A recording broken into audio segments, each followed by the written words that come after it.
Welcome in, Cracked fans. We are here live at the Top Seed Tennis Club in beautiful Nicholasville, Kentucky for the inaugural 2020 Kentucky Open, the 100K WTA event. Joining me now, the head coach of the Transylvania University Pioneers, head men's tennis coach Kevin Calhoun. Coach, welcome to our Cracked Interviews podcast. Thank you. It's great to be here. Thank you. So I want to start here for your program to have an event like this hosted here. I know your home court's just outdoors as well. What does that mean for a tennis program like Transylvania? Well, it's fantastic for us. Number one, to have a facility like this at our level is fantastic for our players. It's an opportunity for them to come and train indoors, which it's really difficult for us to be able to do in Kentucky. February, it's kind of cold and rainy. So to have this facility here, number one, is spectacular, and we're very grateful to them. But then to have not just this facility, but a facility that attracts events like this to be able to come and watch the best tennis players in the world, it's really great for our program. And I know for your program, it's not just this event. You guys have the ITA National Indoors, I believe, for the D3 women coming here Correct. In a couple of weeks. Yeah. Again, back-to-back. So with a facility like this, because Transylvania, with all due respect, it's not the Ohio State's the Michigan, right? The revenue not naturally there for you. So how significant is it when you get not only a WTA professional event, but to get the college ITA championships within a month span? Right. So for a Division III school, we don't have the budgets that the Power 5 schools have, but we can have a facility like this thanks to the hard work of our administration, and they really put a lot of time into this, and we're grateful for that. It makes this feel like they're playing at a Kentucky or an Ohio State or at a Stanford for our Division III players who aren't as good, but they love tennis just as much as any college tennis player in the country.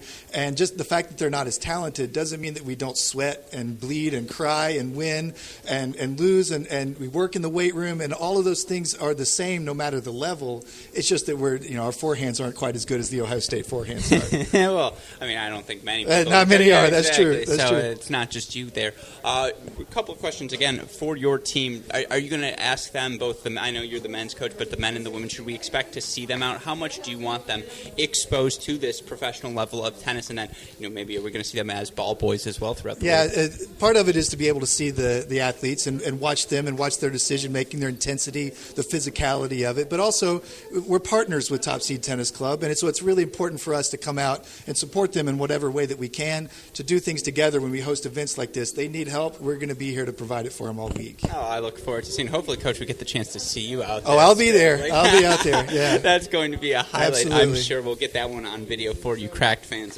later on in the week. But for your Transylvania team, you want to talk a little bit about the expectations for this 2020 season? It's great when you have a pro event, but you guys still have a season about to go underway. Sure. So what should we be expecting? Sure. We just had our first match on Saturday a couple days ago. We've got a Transylvania Invitational coming in this weekend concurrent with this event. So we've got 3 men's teams, 3 women's teams coming in, play a round robin Friday, Saturday, Sunday, be able to play on opposite the best players in the world. It's going to be great for that too.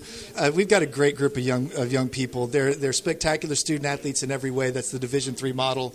They've got a lot of things going on outside of the tennis court in addition to being great tennis players. So we're really looking forward to having a great experience and winning some, losing some, but getting close with each other and learning about ourselves as we do it. Absolutely. That's half the fun of college tennis. Now, I do want to ask you about the quality of college tennis because I would argue right now when we just came live from the Women's National Indoors in Chicago, and you see so many players in this pro event with college backgrounds. I think Maria Mateus just won. She played at Duke earlier in the day. I think the player she was playing was an All-American at USC.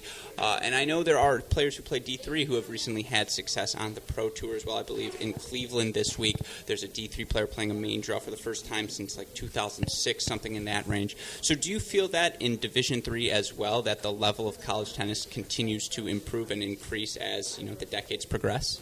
Sure. Division III is really high level at the top. Transylvania's not there yet. We're working on that. But Yudis Chung is here. She's seated in doubles.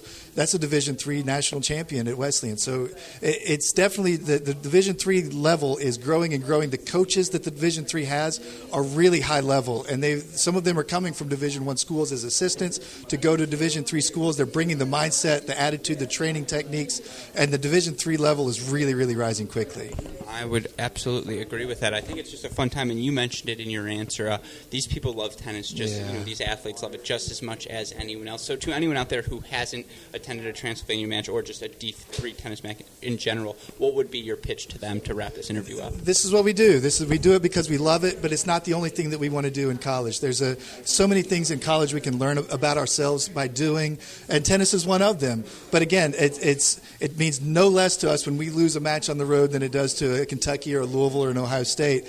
We bleed and we cry, and we love our teammates, and we love our sport, and that's really what this is all about. So last goofy question for you. Transylvania University, Transylvania, a term I'm sure many people are familiar with. Do you send bats as recruiting pitches? You just throw them in the mail? We probably should, but it's our logo and our mascot. So bats are on everything that we do. We've decided to kind of lean into the Transylvania thing and make our the Raffy is what we call in the name of our mascot.